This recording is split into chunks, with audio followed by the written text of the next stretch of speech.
सहन करते. आता हे जर सारखाच अन्यायच करायला लागले, काय करणार? राज्याला तर आम्ही प्रोग्राम दिलेला नाही, कुठं आंदोलन करा म्हणून नाही, काहीच नाही.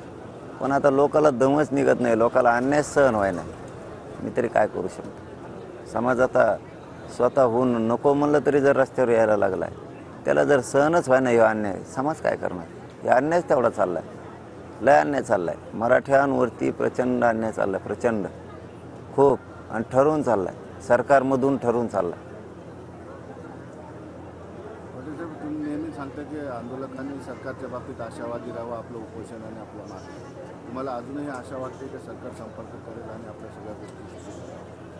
मी फक्त राजकारणात जायचं नाही माझ्या समाजाला मला म्हणून आमरण उपोषणाला बसले होते.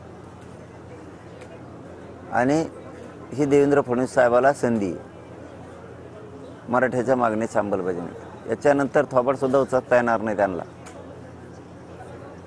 संधी दिलेली असताना काम नाही केलं ना, त्यांना थोबाडसुद्धा उचकता येणार नाही. आणि कसलाच मराठा ऐकून घेऊ शकत नाही. दोषी फडणवीस साहेबांना धरणार लोक.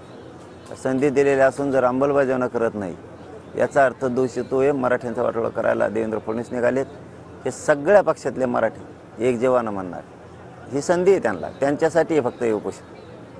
का अल्टिमेटम किती दिवस? 1-2 दिवसात करतील अशी आशा आहे. बघू, 1-2 दिवसात करतायत. काल वडीबद्रीवर जो गोंधळ झाला त्याच्यामुळं बऱ्यापैकी असंतोष दोन्ही ओबीसी मराठा समाजाने, त्याचे परिणाम दिसू शकतात. तर तुम्ही काय आवाहन कराल दोन्ही समाज? नाही, मी तर रोज शांततेचं आवाहन करतोय, मराठ्याला शांत राहा. पण समोर बी पाहिजे तसं. आणि याला ओबीसी मराठा नावच देऊ नका. ओबीसी मराठ्याच्या अंगावर कवाच येत नाही, मराठा ओबीसीच्या अंगावर जात. हे नाटक कंपनी थोडी, त्या भुजबळ्यांनी लावलेली नाटक कंपनी थोडी ते करते. भांडण खेळायसाठी, ते आरक्षणासाठी नाही येत, ते ओबीसीसाठी लढायचं म्हणून नाही येत. काही नाही, ओबीसीसाठी लढायचं असलं तर तिकडं पंढरपूरला, तिकडं आंदोलन सुरू. हे ओबीसीसाठी लढत नाहीत, हे कायसाठीच नाही, हे फक्त भांडण खेळायसाठी. बघा ना मराठ्यावर अन्याय किती वेळेस आले, ते आहेत ना मीडिया साक्षीला. मीडिया साक्षीला आहे का नाही खरं बोलायचं का? 3 वेळेस आले ते अंतरवाली रॅली काढायला. आमच्या उरावर बोललं का कोणी त्यांना काही? अधिकारी म्हणलं प्रत्येकाला रॅल्या काढायचा, काढून द्या. 3दा गावात येऊन गेले ह्या भांडणं खेळा म्हणून. आम्ही नाही खेळत. याला म्हणतात मराठी. सगळ्याला सारखं समजतं. हे जातीवादी आहेत हो.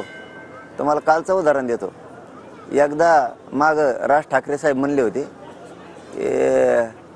शाळासुद्धा गेला बा जातीवाद, शाळासुद्धा गेला बा.